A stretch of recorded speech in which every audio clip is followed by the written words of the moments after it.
Welcome back. The Jamiat Ulema-e-Hind has held another massive gathering in UP's Deoband today, where at least 5,000 Muslim organizations participated. The Muslim outfit passed a proposal against Uniform Civil Code and dared the centre, saying they won't let UCC mess with Islamic law. This meeting was organized to discuss issues surrounding mosques and the controversy in the Gyanvapi issue, the Mathura issue, and also the Qutub Minar controversy.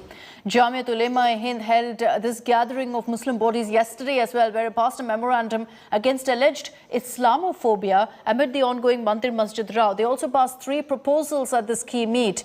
The Muslim outfit has claimed that Muslims are being maligned and targeted across the country. The BJP, meanwhile, has slammed this gathering, claiming it's spreading hatred and attempting to spread fear as well.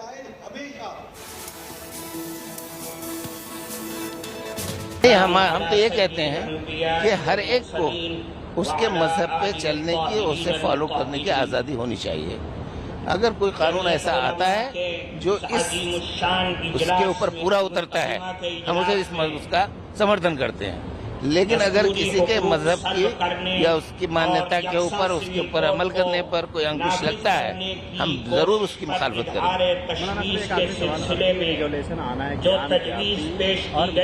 मस्जिद को लेकर के उसमें क्या है ऐसा, अभी आ जाएगा तो फिर उसके बारे में बात करेंगे, आपके सामने होगा उससे पहले। और लोगों को, भारतवासियों को बांटने के लिए धर्म को यूज कर रहे हैं और नफरत की बात करते हैं। हमें हैरत इस बात पर है कि इतनी नफरत आदमी अपने मन में रख कैसे सकता है, इसी पर हैरत होती है।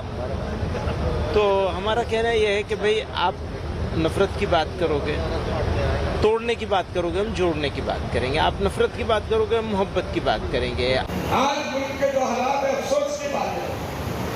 ऐसा लगता है कि ये मुल्क अब दस्तूरी बुनियाद पे नहीं चल रहा है, बल्कि कुछ लोगों के जिनके हाथ में हुकूमत है, वो अपने एजेंडे में इस मुल्क को चलाना चाहते हैं और खासकर मुसलमानों को वो उंगलियों पे नचाना चाहते हैं। मैं अहबाब हुकूमत से साफ लफ्जों में ये कहना चाहता हूँ, जमीयत उलमा के इस प्लेटफॉर्म से, जो मुसलमान अपने बुनियादी हुकूक के मामले में न झुकता है, न कभी झुका है और न झुकेगा।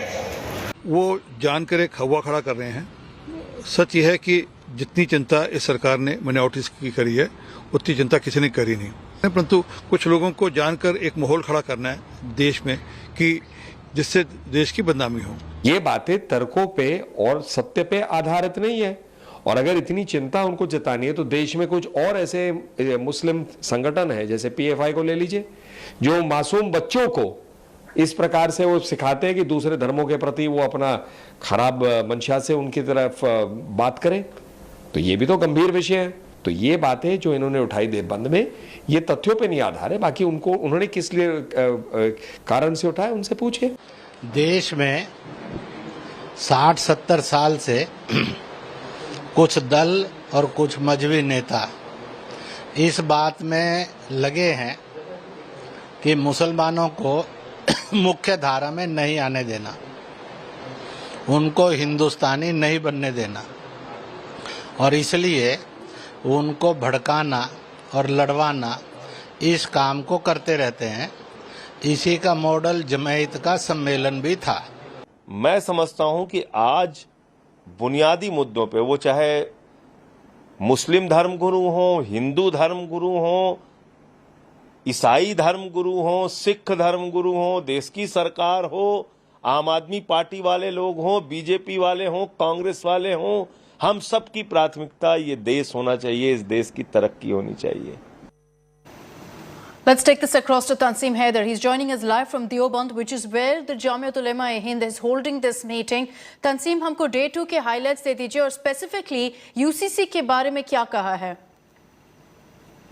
इजलास के मुंतज़मीन, मुआविनीन, जी देखिए, जो 3 महत्वपूर्ण प्रस्ताव आज पास किए गए हैं उनमें काशी की ज्ञानवापी मस्जिद को लेके, दूसरा मथुरा को लेके, उसके अलावा तीसरा यूनिफॉर्म सिविल कोड के लेके साफ कहा गया है इस प्रस्ताव में। खासकर मैं पहले बात कर लूं यूनिफॉर्म सिविल कोड की, जिसमें ये साफ कहा गया है कि जो शरीयत है, जो इस्लामिक कानून है, जो इस्लामिक लॉ है, उसको उसमें किसी भी तरह की दखलंदाजी बर्दाश्त नहीं की जाएगी और मुसलमान इस्लामिक शरीयत को फॉलो करते हुए आए हैं और उसको फॉलो करते रहेंगे। जहाँ तक ज्ञानवापी का सवाल है, ये पहले भी उन्होंने बताया था, मैं तो पता नहीं कि हम इस पूरे मामले में कोर्ट में लड़ रहे हैं, अपनी बात को कोर्ट में मजबूती से रखेंगे। उसके अलावा ये कहा गया है ज्ञानवापी को लेकर कि 1991 का जो वर्शिप एक्ट है उसको फॉलो किया जाना चाहिए। जो बात सुप्रीम कोर्ट से कही गई थी वही बात आज भी दोहराई गई है अपने प्रस्ताव में। और जहाँ तक तमाम और मस्जिदों का सवाल है, उसके बारे में ये कहा गया है प्रस्ताव में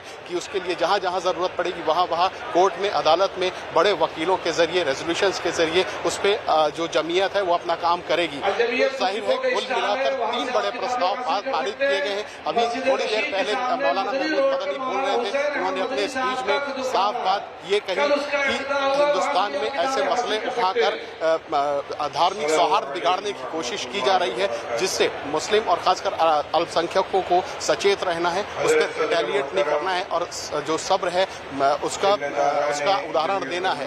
तो अभी उन्होंने ये सारी बातें कही हैं और अभी जो आज का सम्मेलन है खत्म होने की तरफ है। जाहिर है अपना जो पूरा घोषणा पत्र जारी किया है जमीयत ने, उसमें ये 3 मुद्दे निकल के सामने आए हैं, जिसको लेके जमीयत अपना संदेश देश में तमाम तबकों में अलग अलग भेजना चाहती है और ये बात कहना चाहती है। उन्होंने बार बार इस बात पर जोर दिया कि धार्मिक सौहार्द बनाने की जरूरत है, कि हमें दबाया जा रहा है, हमारा राह चलना दूभर हो गया है। इस तरीके की बात भी कही गई मौलाना महमूद मदनी की तरफ से। Okay, Tanseem, thank you for getting us those details. We'll track all the reactions that are coming on this big story. Several Muslim outfits gathered there by the Jamiat Ulema-e-Hind, and they've taken a resolute stand against uniform civil code.